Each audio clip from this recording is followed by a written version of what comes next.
본문이 길어가지고. 반갑습니다. 네, 무더위에 잘들 지내고 있습니까? 네, 반갑습니다. 저도 오늘은 성찬식이 있어서 제가 안 입던 가운을 한번 입어봤습니다. 뭔가 좀 더 홀리해 보이나요? 근데 이상하게 저는요, 이 가운만 입으면 되게 춤추고 싶어요. 가운 입고 이거 외국 교회처럼 있잖아요. 그 흑인 교회처럼 목사님이 이러고 그러면 더 멋있을 것 같은. 제 꿈 중에 하나예요. 이 가운 입고 뒤에 이 똑같은 그 찬양대 가운 입은 사람들이랑 같이 푸처인접하면서 이렇게. 네.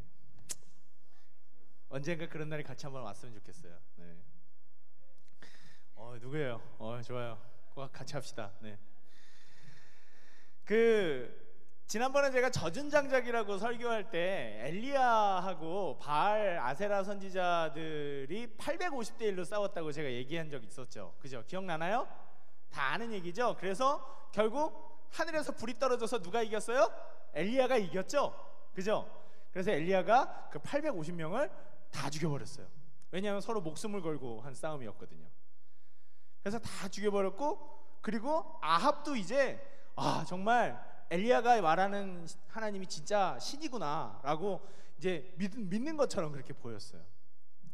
그래서 엘리야가 기분이 되게 좋았습니다. 근데 그 얘기가 누구한테 들어갔어요? 아합이라는 왕의 부인인 이세벨이라는 여자한테 들어갔어요. 근데 이 이세벨은 원래는 그 이스라엘 여자가 아니라 다른 블레셋의 나라의 공주입니다. 그래서 원래 이 이스라엘의 다른 바알과 아스타롯이라고 아세라라고 하는 그 850명의 선지자들을 다 데리고 들어온 사람이 누구냐면 바로 이세벨이에요.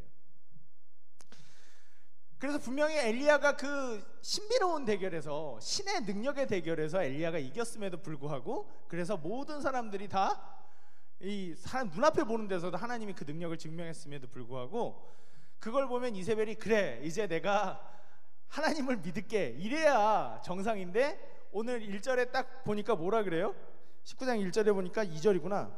19장 2절에 보니까 이세벨이 사신을 엘리야한테 보내서 그래, 너 참 잘했는데 내가 내일 이맘때 내일 이맘때에는 반드시 내 생명을 저 사람들 중 850명 그 죽은 바알의 선지자들처럼 만들어주겠다. 내가 너를 내일 이맘때쯤에는 기필코 죽여주겠다.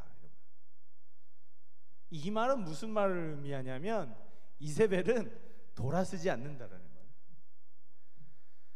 똥꼬집일 수도 있어요. 자존심이 상했을 수도 있지. 그 여자가 하나님이 하늘에서 불을 떨어뜨려서 그 능력을 증명해서 참신임을 보여줬음에도 불구하고 이세벨은 돌아서지 않아요. 그리고 오히려 그래, 내가 믿는 신의 선지자들을 다 죽여버렸으니까 나도 너를 죽이겠다, 이렇게 얘기를 합니다. 그런데 그렇게 얘기를 딱 하고 나니까 3절을 보니까 그가 이 형편을 보고 일어나, 여기서 그는 엘리야를 얘기해요. 엘리야가 이 상황을 보고 일어나 자기의 생명을 위해 도망하여 라고 얘기합니다. 자기를 이세벨이 죽이겠다고 얘기하니까 엘리야가 도망가기 시작해요. 근데 우리는 여기서 좀 이해할 수가 없는 게, 엘리야는, 제가 항상 얘기해요, 엘리야는 구약 중에서 선지자들이 센 선지자들이 되게 많아요. 진짜로 능력 있는 선지자들이 많은데 이 엘리야는 선지자 오브 선지자예요. 그러니까 정말 선지자 중에서도 능력이 최고로 있는 선지자거든요. 정말 극강의 선지자.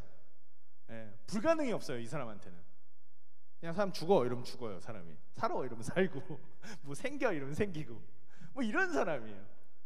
그런데 그리고 그 엄청나게 하늘에서 불을 내리게 하고 젖은 장작들이 불타게 오르게 하는, 그 오히려 이 물이 많은 곳을 불로 말려버리는 그런 엄청난 일을 했음에도 불구하고, 아니 왜 그렇게 능력 있는 사람이 그냥 평범한 사람인 이세벨이 자기를 죽인다고 했을 때 뭐가 그렇게 두려워서 겁을 먹고 도망갔을까? 그냥 나 같으면 그럴 것 같아요. 내가 엘리야면 안 되겠다, 이세벨 너 안 되겠다, 너 한번 맞자 이러든가, 아니면 넌 이제 안 되겠다, 그냥 가라, 다이, 뭐 이렇게 얘기할 것 같은데 이 사람 그러지 않고 오히려 자기가 겁을 먹고 도망가기 시작했더라고요. 겁을 먹고 도망갔어요. 그리고 도망을 어디로 갔냐면 정말 사람들이 찾기 힘든 사막 한가운데로 도망을 갔어요. 아무도 없는 사막 한가운데로. 그리고 도망가서 뭐라고 얘기하냐면 4절에 보면 우리가 4절을 한번 읽어봅시다. 4절을 다시 한번 같이 한번 읽어볼게요. 19장 4절 같이 한번 읽어볼게요. 준비됐습니까?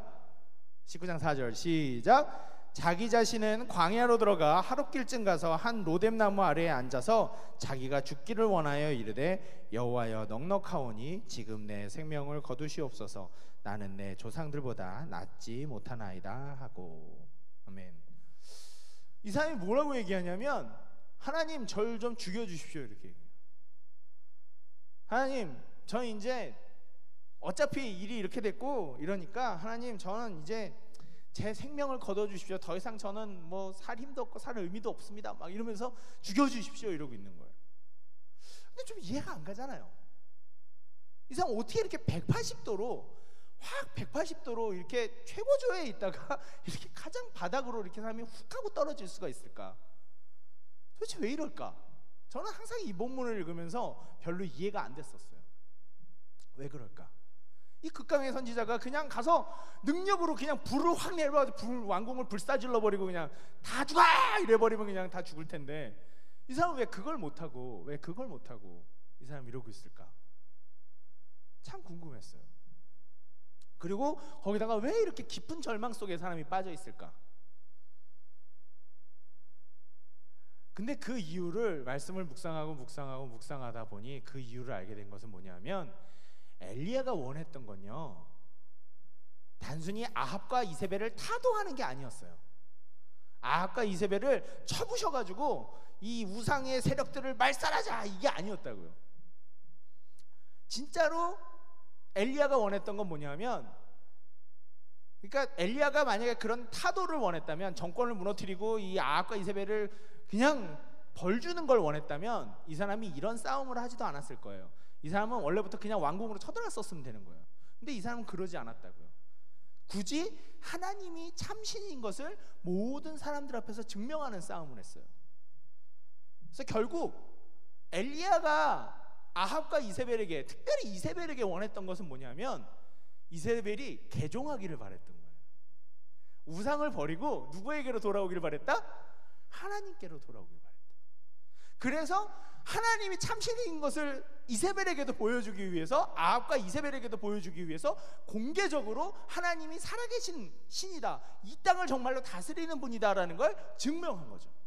이렇게 하면 제가 돌아서겠지. 네가 믿는 신이 가짜고 내가 믿는 신이 진짜라는 걸 보여주면 제가 설득되겠지. 이런 기대를 한 거예요. 솔직히 그렇지 않아요, 여러분? 이게 최종적인 방법이잖아요. 공개적으로. 여러분 그렇잖아요. 여러분들 중에 지금 하나님이 계신지 안 계신지 잘 믿음이 안 가는 사람들도 있죠. 그죠? 그런데 여기 갑자기 제가 하나님 하늘을 열고 불을 내려주십시오 이랬더니 정말 천장이 열리고 불이 확 떨어졌어요. 그럼 여러분 어떨 것 같아요? 믿음이 확 생기겠죠. 그죠? 뭐 안 그럴 수도 있고, 아니면 여기 아픈 사람이 이렇게 진짜 있는데 제가 예수 그리스도 이름으로 일어났잖아 이랬더니 확 일어나고 막 이러면 여러분들 믿음 확 생기겠죠. 그죠? 아닌가? 아무튼 공개적으로 그렇게 하나님을 증명하는 것이 모든 사람들에게 믿음이라는 것을, 하나님이 진짜라는 것을 알려주는 데 있어서 가장 확실한 방법이었다는 거죠. 그래서 엘리야는 할 수 있는 최고의 방법을 한 거예요. 이스라엘 모든 사람들을 모아놓고. 그런데 어떻게 됐어요? 이세벨은 돌아섰다 안 돌아섰다? 안 돌아섰어요. 그러니까 이 사람이 확 질려버린 겁니다. 아, 내가 한 일이, 내가 이렇게 대단한 일을 했음에도 불구하고, 내가 이렇게 노력을 했음에도 불구하고, 내가 내 생명을 걸고 내 인생의 모든 걸 걸고 이렇게까지 노력을 했는데, 그리고 하나님이 하늘에서 불까지 내려줬는데, 물에 젖어서 탈 수도 없는 것들을 하나님이 능력으로 태워줬는데, 이렇게 해도 안 되는구나, 이렇게 해도 안 변하는구나, 절망이다, 이렇게 된 겁니다. 여러분 그래 본 적 있어요? 정말 내 마음을 다해서 내 힘을 다해서 정말 열심히 노력했는데 그 일이 이루어지지 않았어요. 그랬을 때 마음이 정말로 혹 하고 무너지는 그런 경험들이 있죠. 그래서 이 엘리야는 깊은 절망을 맛봤습니다. 내가 뭔 짓을 해도 소용이 없구나. 이건 처음부터 안 되는 싸움이었구나. 내가 이길 수 없는 싸움이었구나. 그래, 내가 한 모든 짓이 다 무의미했어. 내가 미쳤지. 그냥 이제는 삶에 아무런 의미가 없다. 그냥 죽자. 저 사람도 날 죽인다고, 나도 이제 더 이상 할 수 있는 게 없고, 그러니 그냥 어디 사막에서 있다가 그냥 말라 죽으면 죽겠지. 그 마음으로 이 사람이 도망을 쳤다라는 거예요. 능력이 있고 모든 걸 다 할 수 있지만 이 사람 마음이 꺾여버렸어요. 마음이 확 꺾여버려가지고 더 이상 싸울 수가 없는 거예요. 왜? 할 수 있는 건 모든 걸 했는데, 궁극의방법을 동원했는데도 안 되니까. 그래서 이 사람은 그야말로 번아웃이 돼버렸습니다. 다 태워버렸어요. 아무것도 남은 게 없어요. 더 이상 힘도 없고 의지도 없고 그냥 다 모든 것을 그만하고 싶을 뿐인 거예요. 그만하자, 이제 우리 됐다, 할 만큼 했다. 그래서 4절에 아까 우리가 읽었듯이 죽여주십시오 그러잖아요. 하나님한테 죽여주십시오 그래요. 저를 데려가 주십시오. 이제 제가 아무리 기를 쓰고 용을 써봤자 우리 선배들 괜히 애매하게 죽였던 그 선배들과 상황이 아무것도 달라진 게 없습니다. 죽여주십시오. 그랬는데 이 사람이 그래서 너무 지쳐서 쓰러져서 잤어요. 그냥 잔 게 아니라, 자고 싶어서 잔 게 아니라 너무 지쳐서 이 사람이 그냥 퍽 쓰러진 거예요. 기절에 가까운 거죠. 그랬는데 여호와의 사자가 이 사람의 행태로 옵니다. 그래서 엘리야를 어루만져요. 어루만져서 엘리야야, 엘리야야, 일어나라, 이것 좀 먹어라. 그랬더니 먹을 게 있고 물 한 병이 어디서 나와가지고 엘리야가 그걸 먹었어요. 그리고 또 지쳐갖고 그거 갖고 안 되니까 이 사람이 또 자요. 또 쓰러져요. 그러니까 또 와서 먹을 걸 또 어루만지고, 그래서 깨워서 이거 먹어라, 이거 먹고 하나님이 너를 오라는 데가 있는데 거기로 같이 가자, 힘내서. 이렇게 얘기를 하는 데까지가 오늘 본문입니다. 우리의 삶도 이럴 수가 있어요, 여러분. 우리가 정말 의욕적으로 모든 힘을 다해서 준비하고 일을 이루어냈고 어느 정도 성과도 냈다고 생각했는데 그게 아무런 효과가 없다고 생각이 들 때,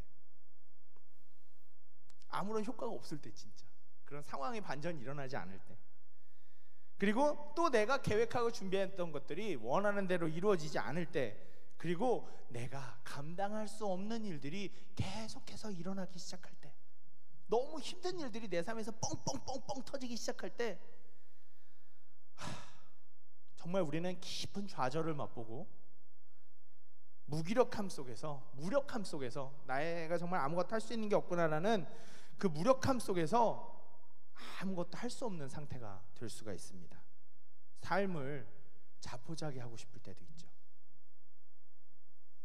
어떤 경우들이 이럴 때가 있냐면, 계속되는 경제적인 어려움, 정말 열심히 알바하면서 정말 내 삶을 채워나가고 있는데 그런 것들이 정말 나 혼자서 어떻게 감당이 안 되는, 내 알바는 내 몸만 힘들고 아무것도 안 되는 그런 때, 계속되는 경제적인 어려움이 나를 압박할 때, 내가 해결할 수 없는, 그리고 인간관계에서 믿었던 사람과의 문제가 생길 때, 나를 배신했다고 생각이 들거나 아니면 그 사람이 나에게 상처를 줬다고 생각하는, 너무 믿었던 사람이기에 그 사람이 준 상처가 나를 감당하지 못하게 만드는, 그리고 의욕을 가지고 준비했고 정말 최선을 가지고 노력을 다했는데 그 시험의 결과가 안 좋게 나왔을 때, 아니면 뭔가 다른 이유로 그것이 좌절되었을 때, 이런 어려움이 우리 삶에 생기면 이걸 정말 혼자 이겨내기란 너무너무 어려워요. 못 이깁니다. 혼자서 그냥 주저앉아요. 엘리야처럼 망가집니다. 사람이 될 대로 되라. 몰라. 요즘에 그 말이 유행이더라고요. 아몰랑 이거, 아몰랑 이거 다 인터넷에서 보면 전부 다 아몰랑 이거 쓰더라고요. 그냥 뭔가 했어요, 아몰랑이. 몰라 이거더라고요. 그러니까 모르는 거예요. 나 몰라 이제, 이렇게 얘기를 합니다. 대선지자 엘리야도, 그 강하던 극강의 선지자 엘리야도 쓰러졌습니다. 쓰러져서 나 죽고 싶어, 죽여줘, 이렇게 얘기하고 있습니다. 그렇다면 혹시 내가 그렇게 쓰러져 버렸을 때, 아니면 지금도 내 마음의 한 구석이 그렇게 무너져 있다고 생각이 들 때, 너무 지쳤는데, 나 너무 지쳤는데, 나 너무 힘이 드는데, 그런 생각이 들고 있을 때 우리는 어떻게 해야 될까요? 답은 아까 우리가 봤던 상황 속에 있어요. 그럴 때는 그 지친 상태로 하나님한테로 오는 겁니다. 우리가 히브리서를 공부해보면 알겠지만 그 히브리서 말씀 속에는 그런 말씀이 있어요. 그리스도인은 세상에서 하나님께로 피해 도망오는 사람들이다. 세상에서 너무 힘들고 어려운 일들이 많을 때 하나님께로 피해서 도망오는 사람들, 그 사람들이 바로 그리스도인들이래요. 그래요, 여러분. 여러분들은 그렇게 마음이 꺾였을 때 도망쳐야 됩니다. 어디로 도망을 쳐요? 현실에서만 도망치는 게 아니라, 그냥 현실 도피자가 되는 게 아니라 하나님께로 도망치기 시작해야 됩니다. 하나님께로 도망쳐서 그 다음에 이렇게 외치십시오. 하나님, 마음 그대로, 하나님, 저 이렇게는 정말 못 살겠습니다. 차라리 절 죽여주십시오. 그냥 모든 게 다 빨리 끝나버렸으면 좋겠습니다. 하나님, 저는 감당할 힘도 없고 어떻게 할 수도 없겠습니다. 엘리야처럼 그렇게 솔직하게, 제가 언젠가 그렇게 설교했죠. 시편 62편 8절에 백성들아 시시로 네 마음을 토해라. 내 가슴 속에 이렇게 나를 힘들게 하고 어렵게 하는 그 문제를 하나님 앞에 꺼내놓고 토해놓기 시작할 때, 그리고 그냥 하나님 앞에 쓰러지세요. 그럴 때 하나님께서 우리에게 허락하시는 것은 첫 번째, 바로 위로입니다. 위로. 저는 이 9절에서 4절에서 제일 그 5절에 보면 제일 제가 이 본문 내용 가운데 제일 마음에 드는 구절이 있는데, 바로 뭐냐면 천사가 그를 어루만지며. 여러분, 토닥토닥 아시죠? 토닥토닥, 그죠? 힘내, 화이팅, 어휴 고생했다, 어휴 얼마나 고생했니, 어이구 했었네, 그죠? 우리가 이 누군가를 쓰다듬어 준다라는 건, 물론 이게 이렇게 좀 이상한 느낌이 들기도 하지만, 그게 아니라 누군가를 손으로 쓰다듬어 주고 만져준다는 건 어떤 의미예요, 여러분? 사랑을 표현하고 격려하는 가장 기본적인 표현입니다. 이렇게 사랑을 담아서 만져주고 쓰다듬어 줄수록 그게 사람한테는 너무 큰 위로가 돼요. 접촉하는 거. 그래서 사랑하면 스킨십이 하고 싶은가 봐요. 접촉하면서 손으로 고생했다. 저는 하나님께서 이 천사를 보내서 엘리야를, 그 지쳐있는 엘리야를 하나님께서 어루만져 주시는 거예요. 고생했다. 아이고 내 새끼 고생했구나. 그래, 네가 얼마나 힘들었겠니? 그 싸움 하느라고 네가 얼마나 길을 썼겠니? 그래, 정말 애썼다. 그래, 내가 네 그 지친 네 마음을 내가 안다. 저는 이 부분이 너무 좋아요. 여러분, 우리가 하나님 앞에 그 힘든 마음을 토하고 하나님 앞에 쓰러져 있을 때 하나님께서 제일 먼저 해주시는 건, 야, 너 이거 갖고 뭐 어쩌고저쩌고, 아이 너 힘 똑바로 안 해, 이런 게 아닙니다. 그런 게 아니에요. 하나님은 그저 우리의 마음을 이해해 주세요. 너 고생했다. 아유, 너 얼마나 애쓰고 있니? 너 얼마나 힘드니? 힘든 거 누구한테 얘기도 못하고 그냥 가슴속에 꽁꽁꽁꽁 그러고 있었구나. 아유, 고생했다. 하나님 그렇게 우리를 어루만지시기 시작해요. 그건 정말 아는 사람들만이, 그 마음속의 고통을 이기지 못해서, 그 삶의 힘듦과 고통들을 이기지 못해서 하나님 앞에 토하는 사람들만이 알 수 있는 하나님의 위로입니다. 진짜로 하나님 앞에 찾아와서 엎드려서 우는 사람들의, 그 사람들에게만 주시는 하나님의 큰 위로입니다. 어루만지심. 여러분, 하나님의 그 어루만지심을 여러분들이, 저는 정말 삶 속에서 경험하길 바라요. 하나님은 우리에게 위로를 주시는 분입니다. 제일 첫 번째, 누구에게든지 하나님은 거절하시는 법이 없어요. 그 마음이 무너져서 엎어지고 하나님 앞에 고하는 사람들에게 하나님은 그 얼굴, 그 몸을, 지쳐서 떨고 있는 그 몸을 어루만지십니다. 주님의 그 따뜻한 손으로, 피 묻은 손으로, 나를 위해 피 흘린 손으로. 그것은 그 어떤 것과도 바꿀 수 없는 큰 위안입니다. 그 위로, 그 하나님께서 주시는 위로를 여러분들이 정말 얻기를 바랍니다. 삶 속에서 그게 가장 큰 힘이에요. 두 번째, 하나님께서 우리가 그렇게 엎어져 있을 때 주시는 건 뭐냐면 몸과 마음의 휴식입니다. 오늘 엘리야가 쓰러져서 뭐 했어요? 잤죠? 그리고 자고 일어나서 뭐 했어요? 먹었죠? 여기서 자지 말고 좀 들어주세요. 네. 물론 여기서도 잘 수 있어요. 하나님 앞에서 와서 자는 건 난 참 그래도 여기까지 와서 자는 게 어디야. 난 항상 그렇게 고맙게 생각합니다. 집에서 잘 수도 있는데. 그리고 먹입니다. 재우고 먹여요. 이건 바로 뭐예요? 몸과 마음의 휴식입니다. 자고 먹고 자고 먹고. 하나님 우리에게 몸과 마음의 휴식을 주시는 분이에요. 여러분 교회 와서 제일 많이 하는 일이 여러분들 뭔지 아세요? 먹는 거예요. 교회에서 여러분들 밥 먹는데 이렇게 돈 내라 그러는 적 있어요? 잘 없죠? 교회에서 뭐든지 주는 건 거의 다 공짜예요.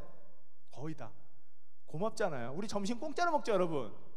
그죠? 그 맨날 집사님들이 애써가지고 공짜로 주잖아요. 교회는 항상 먹여주는 곳입니다. 가장 기본적인 필요를 누구든지 와서 교회에 와서 주일날 와서 밥 먹자 그러면 밥 없다고 내쫓는 사람 아무도 없어요. 그리고 또 우리가 이 말씀이라는 걸 통해서 우리 영의 양식도 먹잖아요. 우리의 굶주림, 지쳐서 쓰러질 것 같은 그런 삶에 먹을 걸 주시고, 또 교회 와서 물론 여러분들이 봉사도 하고 힘들게 하고 여러 가지 일들도 하지만 그렇다고 해서 막 학교 다닐 때처럼 회사에서 일했을 때처럼 들들들들들 볶이지 않잖아요. 그죠? 적어도 여기서 사람들 만나서 하고 싶은 얘기하고 또 삶에 있었던 어려운 일들 얘기하고 서로가 서로를 의지해서 뭘 얻어요? 마음의 휴식을, 육신의 휴식을 얻지 않습니까? 하나님은 우리를 그렇게 쉬게 해주시는 분이에요. 그러니까 우리가 하나님한테까지도 휴식을 못 얻고 돌아간다면 우리 정말 불쌍한 사람들이 되는 거예요. 그러면 안 돼요. 그리고 마지막에 하나님께서 우리에게 주시는 건 뭐냐면 지쳐있는 엘리야를 깨워서 밥을 먹여가지고 어디로 가야 된다 그래요? 8절에 보면 어디로 가야 된다 그래요? 이에 일어나 먹고 마시고 그 음식물들의 힘을 의지하여 40주 40야를 가서 하나님의 산 호렙에 이르니라. 그걸 먹여갖고 지쳐있는 엘리야를 일으켜 세워서 40주야나 40일이나 걸려서 호렙이라는 산으로 이끌어요. 그 이후에는 이제 다음에 우리가 또 이 본문을 가지고 설교할 때 말씀을 드릴 텐데, 그것은 바로 하나님께서 엘리야에게 새롭게, 이제까지의 일을 훌륭하게 완수한 엘리야에게 새롭게 무엇인가를 알려주시기 위한 것들입니다. 우리는 우리 삶이 번아웃 되고 나면 어떻게 할 줄을 몰라요. 희망이 없어졌으니까, 절망이 됐으니까, 좌절됐으니까. 그 다음에 나 뭘 하지? 아니야, 어떻게 해야 될지 방황되고 혼란스러운 마음뿐이죠. 그런데 하나님, 그런 마음으로 있는 우리에게 하나님은 이제 또 어떤 길로 걸어가야 될지, 우리가 어떻게 살아야 할지, 우리가 무엇을 해야 할지를 알려주시는 분이 하나님이시라는 거예요. 내가 지금 당장 육신으로 회복됐지만, 몸과 마음이 회복됐지만 우리는 목표가 있어야지, 소망이 있어야지, 희망이 있어야지 살아가는 사람이잖아요. 그런데 하나님은 그것으로 끝나는 게 아니라 우리에게 뭐라고요? 새롭게, 이제 또 네가 무엇인가 할 일이 있다. 쉬었니? 회복됐니? 일어났니? 그럼 이제 우리 그것으로 머물지 말자. 새롭게 우리가 또 무엇인가 이루어야 할 목표들이 있어. 그래서 우리의 삶에 아무리 길이 없고 절망적인 것 같아도 우리가 하나님 앞에 기도하기 시작하면, 하나님 앞에 나와서 마음을 터놓고 얘기하고 토하기 시작하면 하나님 우리에게 안 보이던 길들을 발견하게 만들어 주십니다. 보이게 만들어 주세요. 길이 없었던 것 같은데 여기에 길이 있었네 라는 걸 하나님은 보여주시기 시작해요. 내가 다시 그것을 해나갈 수 있는 방법도, 마음의 힘도, 그 모든 것들을 보여주시는 겁니다. 목사님 얘기 정말 좋네요. 정말 좋네요. 그런데요, 목사님, 중요한 건요, 이게 목사님 말대로 정말 그렇게 되나요? 이런 의문이 생기잖아요. 이게 정말 목사님 말대로 그렇게 되냐고요. 그렇잖아요?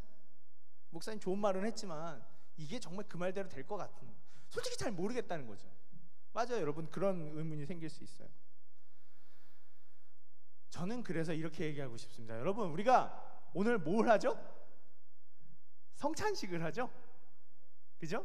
성찬식은 예수님께서 돌아가시기 전날 밤에 이제 내가 십자가에서 너희를 위해서 내 몸을 찢고 내 피를 흘릴 것이다.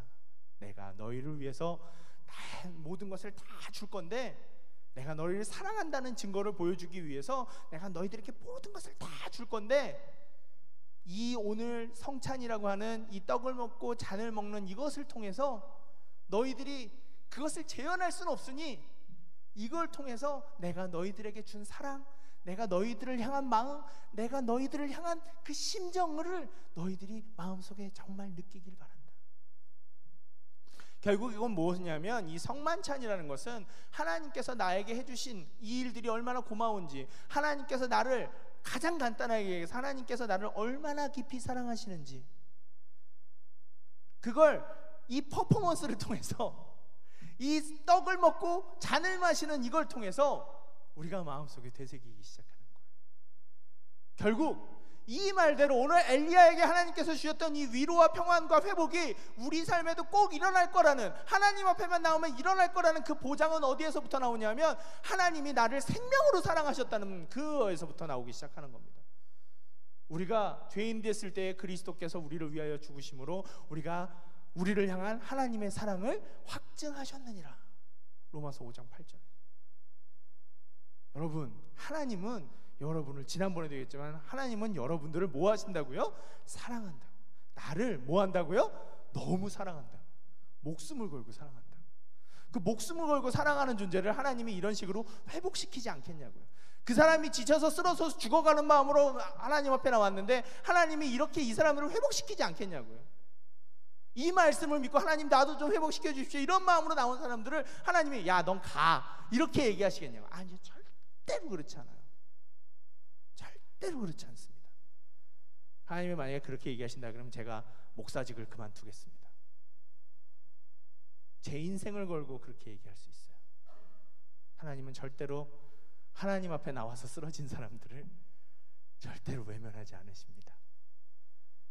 저는 여러분들이 이 하나님을 인생 속에서 찾았으면 좋겠어요. 저는 여러분들이 오늘 성만찬 속에서 이 하나님의 사랑의 확증을, 이 하나님의 목소리를 들을 수 있었으면 좋겠어요. 내가 너를 사랑한다. 그러니 걱정하지 말고 나한테 와라. 나한테로 도망쳐라. 내가 네 마음을 알고 내가 너를 회복시키고 내가 너를 일으켜주마. 청년 시절 여러분들이 어디에다 기댈 때가 있겠어요? 그죠? 우리가 기댈 때 우리의 번아웃을 해결해 주시는 분, 우리의 지친 마음을 회복시켜 주시는 분은 하나님입니다. 그 하나님의 휴식을, 하나님께서 주시는 그 휴식을 여러분들 정말 맛볼 수 있었으면 좋겠어요. 그리고 그걸 맛보는 자리가 이 예배가 되었으면 좋겠습니다. 하나님 저를 회복시켜 주십시오라는 간절한 마음으로 나와서, 저는 오랜만에 찬양하면서 기도하고 이렇게 예배드리니까 너무 좋은 것 같아요. 우리가 찬양하고 기도할 때, 또 말씀을 들을 때 하나님 나를 회복시켜 주십시오 라는 그 간절한 마음으로 나오면 하나님이 정말, 그리고 또렷또렷하게 하나님을 쳐다보고 있으면, 아니면 내 그 안타까운 마음으로 하나님께 외치고 있으면 하나님이 정말 여러분 도와주실 겁니다. 이 예배의 현장에서 뜨겁게 나를 만지시는 하나님을 막 경험할 수 있을 겁니다. 소망을 가지시고 희망을 가지시고 그렇게 이 예배에 나와서 하나님을 찾고 그렇게 하나님을 만나서 하나님 때문에 회복되는 우리 한영교회 모든 청년들 됐으면 좋겠습니다. 꼭 그렇게 됐으면 좋겠습니다. 기도하겠습니다. 주여, 이 말씀대로 이루어 주시고 주님께서 주의 종에게 주셨던 그 회복과 그 새로운 소망의 길을 우리 청년들에게도, 삶에 지쳐 있고 힘들어하고 있는 모든 청년들에게도 주님 그렇게 허락하여 주시고 이루어 주시기를, 이 말씀이 삶 속에서 이루어지는 아름다운 은혜가 있어지기를 간절히 간구하오니 주여 응답하여 주시옵소서. 예수님의 이름으로 기도드립니다. 아멘. 이제 우리가 같이 성만찬을 같이 시작하도록 하겠습니다. 우리의 이 성만찬은 아까도 말씀을 드렸지만 성찬식은 예수님께서 우리의 모든